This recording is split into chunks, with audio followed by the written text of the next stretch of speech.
Now, let's get into what you two boys have been up to over the last week, and you've embedded yourself in the coaching of the umpires in the umpire fraternity, which I think is an outstanding thing. Give us a snapshot, first of all, you Horse. What part of this whole umpiring job were you involved in? Bits and pieces throughout the game. I was at the game, I was at the North Melbourne versus the Bulldogs game, so I was actually, for the preparation part, I was out on the ground. I missed the umpires in the prep sense, but I'm under the impression that they certainly do. They prepare like an AFL team. They have vision during the week of the opposition or the team that they're playing, that they're looking at, and they're umpiring. They have they talk about the matchups. They talk about ruck contests, which is a really big part of the game as well.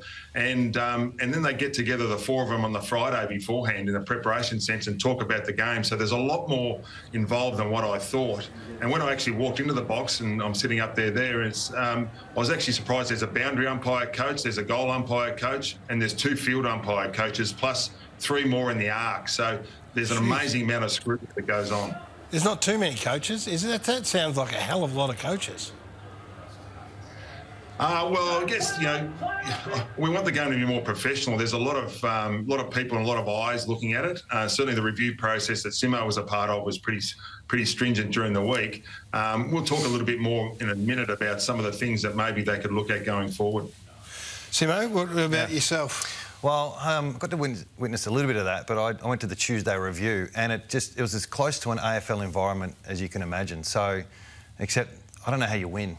Yeah. I know how you lose if you're an umpire. Yeah. So they've got a trademark, they do a review, they get everyone in the country on teams to work through the issues of the week. They break into 3 rooms like we used to do, Horse, where you break down your learnings to smaller groups. And yeah, so are they game specific, or is it for the whole coaching? No, one of the rooms was what's your decision sort of thing, like the contentious, you know, what do we think with this one? And then it might have been prior opportunity in a room and then pushing the back in another room, and each week you'd rotate some of the issues that they'd work through. So it was a very familiar environment, quite professional, and on top of that they do their training and their weights and that sort of stuff at Marvel. So they had the arc situation, had a really good look at that as well. It was... Right, we're going to get to the arc in a minute. So what we're interested in, some of the issues that come out of it. First of all, from your point of view, Horse, having sat there and watched it all, what are some of the issues for you? Well, if you go through a few of the things, the new rules that are actually coming in all the time can make it pretty confusing for them. Certainly not making it easier. There's a lot going on. I think injuries and HIA issues are real issues that happen during the course of the game that they should be able to, the coaches should be able to talk to the umpires about, but I don't think they're allowed to. So, you know, the off-the-ball issues that the coaches can see would be good for them to be able to contribute. So just really on that, let me hold you up there. So if there's an injury on the ground, one of these coaches can't communicate to the umpire and say, hey, we've got a serious injury here, hold up, or look, that's not too bad, that one, just keep playing. It's my understanding that they leave that to the doctors in the arc, and so the reliance upon the doctors in the arc. And as Simmo saw in the arc, there's plenty of people there looking at it, but I think that would be beneficial if the coaches could actually communicate if they saw a player behind play to be able to intervene and help them out. The other part too, which is the third part there, is that the coaches really can't give any on-field feedback during the course of the quarter.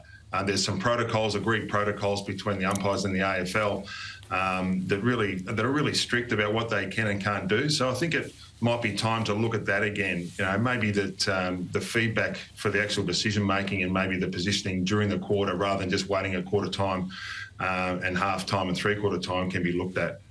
And you talked about making, you know, how hard it is and how complex it is trying to make one decision. You got a good example for us here?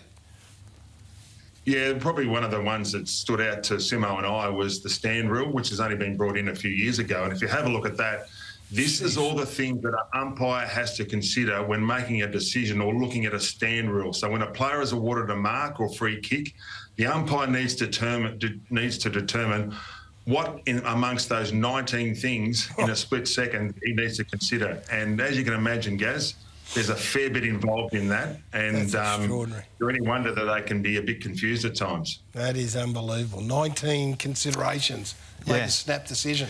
Well, I mean, it just keeps adding. So a bit like the senior coaches over the years, and this is not a complaint at all, but I think we've just added to the umpires' issues in terms of trying to get a clean game that we all agree has been umpired well. So to debunk a few issues, there's no half-time, listen, we're 10 to 20, we better even it up in the second half. Right. There's no one in their ear saying, hey, that's a free kick, blow the whistle. So that doesn't have... That's the integrity piece on that is very, very, very strict. So we think that they could help each other a little bit more and just loosen a few things in terms of what we spoke about, HIA, for example. But they're pretty much a rebuild team. So I asked a few of them, what if you're an AFL team, who would you be? And they didn't specifically say anything other than rebuild. So since COVID, they've gone... and they suffered from COVID as well. They've gone from no feeder competitions with the VFL and Waffle. Then they went to 3 to 4 umpires about 2.5 years ago. So you've got 12 players with 300 games more experience. You've got 12 umpires with 50 games or less experience. So it can't go back to 3, Gaz, because the veterans, eventually they'll fall off the perch a bit earlier. Because of the physical demands? The physical demands. Yeah. And they've just got to get games into these young... They're not young, they're in their 30s, by the way. Yeah. So have you got some vision of where they're positioning and how it looks? Yeah, how we should be well, let's have a look at the vision, because there's some debate here, and some of the debate Horse and I have with these umpires is they're getting in the way, right? So this is fine. This is all good. It's on the outside. There's pretty much a diamond. There's 4 umpires, 2 in the midfield, 1 at each end, and they work together with spatial awareness. But at times you get caught, like this play here, where you get caught in the corridor. And some of the arguments that we have with umpires is that's exactly where we want to kick it. And in fact, Horse and I stole it from Horse. There's an umpire kick that we'd call because they'd stand on the 45. So as you see this play around, it goes out of bounds and they go into their positions where there's 2 in the midfield, 1 D50, 1 forward 50. And this is the chance to get out the way or get them some space. So where should they go? I think they're in the right space now for this particular stoppage, but this is 2 years in. So they had 3 umpires for 30 years. So I just think that it's going to take time to evolve with their positioning. So if you look at the umpire in the bottom right, he just gets caught in the traffic a little bit, just probably 5 metres, and this comes back in on him, and unfortunately gets caught in. Nothing happens, but that's not where you'd want to be, as the feedback I got from the umpires. Can you be a bit skinnier? But that corridor kick there, where as coaches were saying, can you pull back a little bit? But they're saying we need to be in line with down the line play. We can't be too far away from making decisions. So their challenge is to get as close as they can without getting in the way. And the coach's challenge is to probably understand they'll get better with positioning because they're 2 years in to a new system. Yeah, we should remember that. I just think... But they're not going back to 3. I don't think they can, because then you got to re-educate. And so there's the running patterns, which was big Horse, wasn't it? Probably we thought a little bit overs. And there's the decisions. A lot of focus on the running pattern. And then there's the decisions. So it was an interesting night. And very professional, though, very professional. What about the fact that you can get caught up, Horse, if you are in the wrong spot? Yeah, and that's something you've got to be mindful of. And if I'll just take we'll have a look at a bit of a clip from the Bulldogs North Melbourne game. And if you're sitting at home watching it, and I guess the first thing you see when this happens is how come the umpires didn't see this? A front-on contact, the clear free kick was actually paid to the Bulldogs player. So, the first thing is, how did that happen? Alice obviously not happy with it. But then you go, OK, this is how they reviewed it. And Simmo was there as part of the review. And you can see just the umpires on the left of screen here in the red, they needed to be a bit deeper to be able to get a better vision of that actual collision. So this was deemed a mistake by the umpires, not only in the decision-making process, but importantly in the positioning process to allow them to get a better view. And Simmo was part of that review process, which I believe was pretty rigorous. Is that communicated? Would that be communicated in-game, that one, for instance? I think it's the pattern versus event. I think at half-time you can give the feedback. They can use vision, they can do all the things, but if they see something that's worth saying, they can do that, but not hey, you just missed that, or hey, blow the whistle, that's a free kick, which... you can debate whether down the track they'll start doing that, but the integrity piece then comes into question. Can you imagine what people would say when you knew that there was someone calling the free kicks from up top? Yep. So the interesting thing for me now is that you both spent considerable time there, more than most, I would suggest. What recommendations would you make coming out? These aren't... I don't know why we did this, Horse, because it's just what our thoughts were from the end. So without any order, we sort of thought... the coaches in the box, they need to advise on the HIA and the injury. So, it's a cramp, let it play on.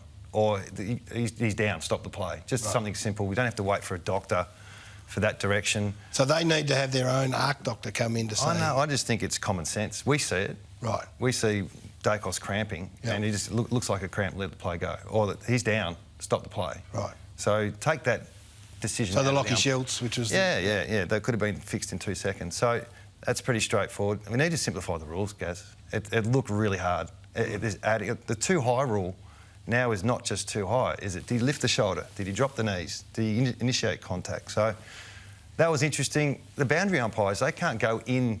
So there's female boundary umpires that are elite, but they just need to come in, and male, come in a couple of metres to get the 18 metres right. But we can't do that because it has to be on the outside. Right. So if it's a windy day at Mars Stadium, you can't bring the boundary umpires in. So, you know, and what can they do to get outside the corridor? I think that's just evolution. That'll take a year or two just to work through how to use 4 umpires in the best possible way. And then the last one is they've got to throw the ball up in the middle. At 10% of their training, 15% is bouncing. They're getting in the way. Yep. So as much as you think get out the way of the umpires, if they throw it up, you're going to exit a lot quicker. And there's got to be something done in the centre bounce. It's too mechanical now. There's no flair anymore in the middle. So we think those things, just no particular order. And I don't know what you're going to do with it, but that's just what we saw. Horse, you got more empathy, less empathy. What's your takeaway? Really, there's a couple of things come out of it for me, Gaz. One is more empathy in regards to how tough it is to actually umpire the game, but also probably how professional they were. There's a lot involved in it. They had great support staff. There's a lot going on. I think they can certainly add the coaching during the quarters. That might be something that I think is a real benefit. But just as, you know, talking to Simmo when he went to the review, they really run like an AFL team does. And so that's, I think, a great comfort to all of us, I think, that have coached and are coaching. So you're saying in the lead-up, they're saying, OK, Collingwood are playing this weekend, let's anticipate who's going to Dacos. Let's anticipate, you know, how Moore's going to play on Sam Darcy, that sort of stuff, that level? Yeah, and I think that's, from my angle, I was actually surprised with that, but in a good way. I think that's a good thing. I mean, they were preparing for what the game is likely to throw up. You know, they talk about ruck contests a lot, you know, the jumpers versus the wrestlers and things like that. They talk about the likely run-with roles, and they talk about it not only as individuals and watch vision, they actually talk about it as a group of 4 umpires going into the game. So they do prepare very well, like AFL teams prepare. Probably didn't see the direct feedback, the Dennis Pagan type of feedback. Right.